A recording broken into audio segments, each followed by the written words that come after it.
Welcome student. आज आपण घेणार आहोत differential equation of linear simple harmonic motion. हा कन्सेप्ट पेपरमध्ये खूपदा विचारण्यात आलेला आहे आणि 2 ते 3 मार्कासाठी याचं वेटेज असणार आहे. तर तत्पूर्वी स्वागत आहे तुमचं AI परफेक्ट अकॅडमीच्या अधिकृत यूट्यूब चॅनलवर. Linear simple harmonic motion.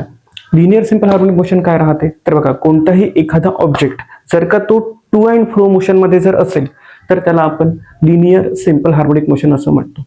ठीक आहे. तर बघा, हा क्वेश्चन पेपरमध्ये 3 मार्क्ससाठी विचारला जाऊ शकते. क्वेश्चनला आधी बघून घ्या. Obtain the differential equation of linear simple harmonic motion किंवा derive the differential equation of linear simple harmonic motion. काय करायचंय बघा, सर्वात आधी consider a particle moving in linear simple harmonic motion. Consider particle moving in linear simple harmonic motion. आता कोणताही एखादा particle जर असेल आणि तो जर का suppose linear simple harmonic motion मध्ये परफॉर्म करत आहे तर अशा वेळेस त्या पार्टिकलला स्वतःचं वजन असेल. So let m be the mass of particle आणि A be the amplitude of particle. At any instant of time, कोणत्याही एका वेळेला x be the displacement, x be the displacement and F be the force. ठीक आहे.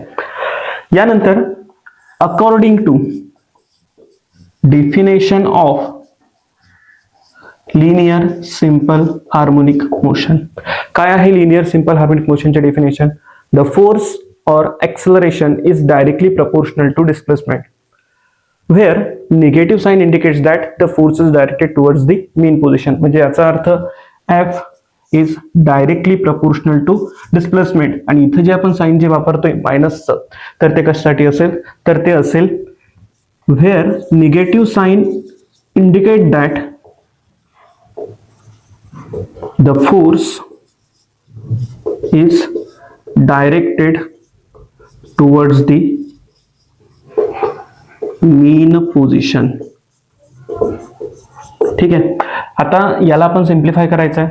So याला मी असं लिहू शकतो F is equals to minus k into x, कारण की के एक कॉन्स्टंट टर्म आहे. इथं वाटलंच लिहू शकता के इज कॉन्स्टंट. ठीक आहे.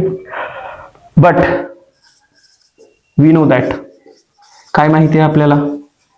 फोर्स म्हणजेच मास इंटू एक्सेलरेशन. तर ही व्हॅल्यू मला पुटअप करायची आहे इथे. तर या F ला मी लिहितोय मास इंटू एक्सेलरेशन.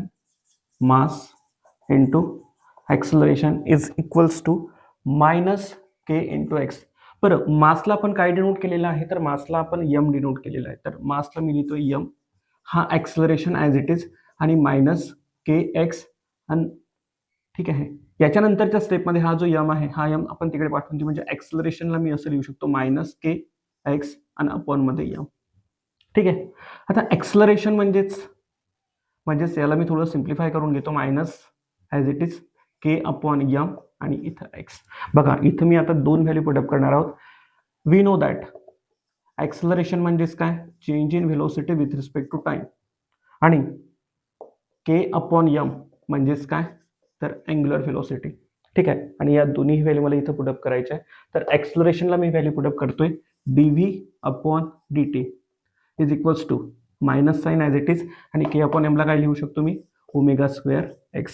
बरं, याला जर का मी थोडं सिम्प्लिफाय करतो म्हटलं तर याला मी असं लिहू शकतो डी अपॉन डी टी.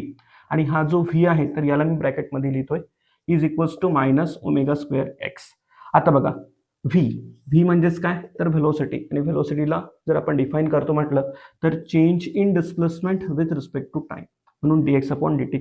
तर d upon dt in bracket dx upon dt is equals to minus omega square x.